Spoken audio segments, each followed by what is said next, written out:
Not be flexible. We will not allow you to do anything other than that. Or do we try to make some sort of solution for 1 or 2 or 3 or 4 people? The latter one that I mentioned also happens to have a newspaper tube on their mailbox. There's only 2 of those in the community right now, and one of them is going away because we've talked with them about this. So this last issue is somebody that wants a private mailbox on the circle, and they want a newspaper tube on it. Well, as you, it's very difficult to put newspaper tubes on the dual boxes and the triple boxes because there isn't room because of the nice palm that we have. You know, most of the tubes go underneath mailboxes. Beautiful Mailbox will build a special tube and put it on a post so we can get it done. But so we go ahead and do it for 1 customer, let's say. Once the system is in, we can't do it again for any other customers because this box is built into the system. And so we would then have to say no to the next customer that asks for it. And then they just simply have to put a stake in the ground. You've all seen them in some communities, I'm sure. They put a stake in the ground right by the mailbox and put the tube on top of the stake. As a community, it's pretty hard for us to say, no, you can't have one of these, you can't have a tube. So that's the issue. Those are the only issues that we know of right now. You forgot to leave, you did leave out that these people were going to pay the total cost. Right. Thanks, Bill. When we first got into it with the cul-de-sac issue, we tried to look at what would be fair, and we said, okay, well, you're actually creating more of a picket fence, and you are creating more expense for the project as a whole. So if we decided to go ahead and do it, it would be okay, number 1, if your fellow residents said yes, and 2, if you paid the incremental cost that it would cost the community to do this. Came out to about $200 bucks. This particular homeowner said, yeah, I'm willing to do that. So I think the issues we have are we simply going to say the plan is the plan? Everybody, or 155 people, voted for the plan, and the plan was explained what we're going to do, and pairing lists were sent out. There was no mention of newspaper tubes. Those just came up about a week ago.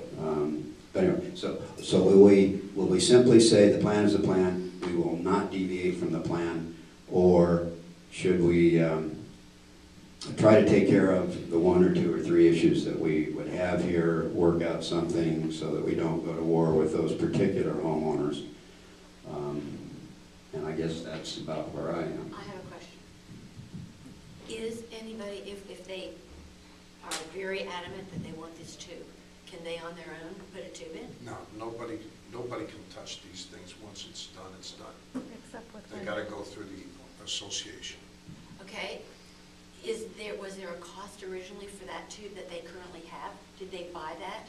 Oh, I don't know. Okay. You can speak to Doug about it. That's another. Yeah, the price may have gone up. When I talked to News Press recently, it's $10, and News Press brings out a tube. And then generally, well, with our current mailboxes, they'll just tack it onto the wooden pole or whatever. They screwed it onto the mailbox. Or screw it onto the mail. I mean, as long as it's, what News Press says is that they will not deliver inside a mailbox. If they are going to deliver it, they will deliver it to a height of about 4 feet, so that's where the tube has to be, somewhere around that, and it has to be close to the mailbox. In other words, it has to be something that the deliverer can be in his car and deliver it just like mail. And if we can't do it on a mailbox, which evidently, which I know happens because I've seen it before, then all the resident does is just stick a pole in the ground. But you're saying that the resident doesn't have the option to do that? Well, first of all, well, we can take a vote on that, but I would not allow any, we're gonna junk up the neighborhood again if we're gonna be letting somebody put a stick in the ground with a tube. They've been getting it thrown in the driveway for years with a plastic wrapper. That seems to be all right. 212 do it that way. Yeah. 2 don't. By the way, where this pole would go is on common, the strip of grass where all of the mailboxes are and where a post for a tube might go. If they put it on that strip, that's a common area, which is our responsibility. Now, I suppose they could put it in their yard, but I don't think that they would deliver it to their yard. So it's sort of, yes, you can, if it's on the post, or no, you can't. Yeah, okay. Okay, let me say a few words.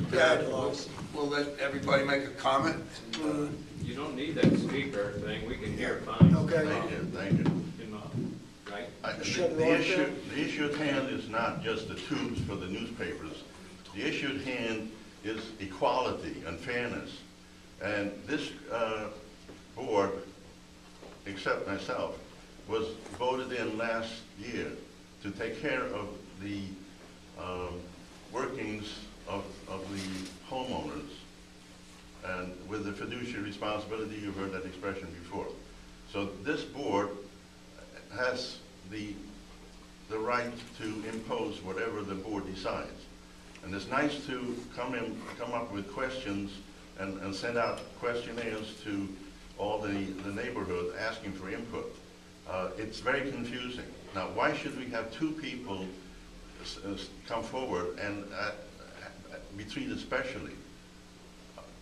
It's not fair, because if we go ahead and let them have their way, in two cases, there are going to be other people coming back and say, why can't I have my own mailbox? Because I don't want to share it with anybody.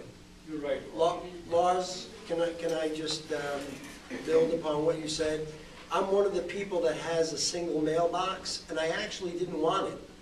And my mailbox is on one road, and the mailbox address is for another road.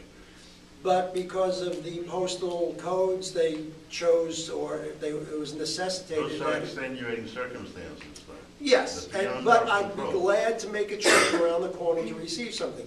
Doug is the ultimate negotiator, and he tries to, you know, to his credit, he tries to make sure that everyone's happy. But in this case, as has been said 100 years ago, you can't please all the people all the time.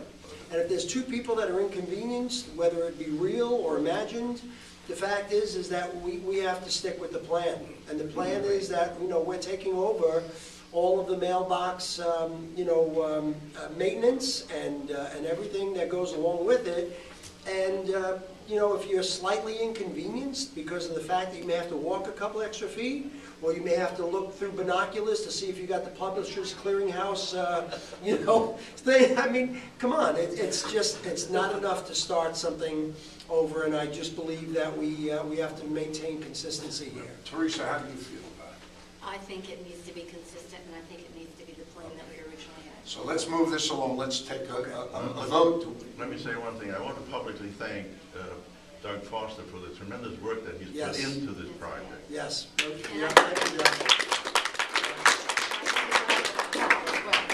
Paul, yeah, okay. Yes. Well, thank you. Yes, let's move this along then. Okay. Take a vote. Do we make special concessions for certain people under those circumstances? I vote no. I vote no. I won't know. Okay. 3 to 2? Okay, Abstain? no, I'll say it's 3, it's already a done deal. No, then we do what was on the original plan. We don't make a concession for anyone, and that's that. We made a couple of enemies. I've had more than 2 in my life. Okay, we move on. Doug, you... Bill, Yeah. are you abstaining? No. I did abstain. I don't want to get into Against everything. that rebuttal you might get, you got 3 yeses, 3 that said it's all going to be the same. So you're not committed to that lady. You got outvoted, so we don't have... I didn't say, yeah, I mean, so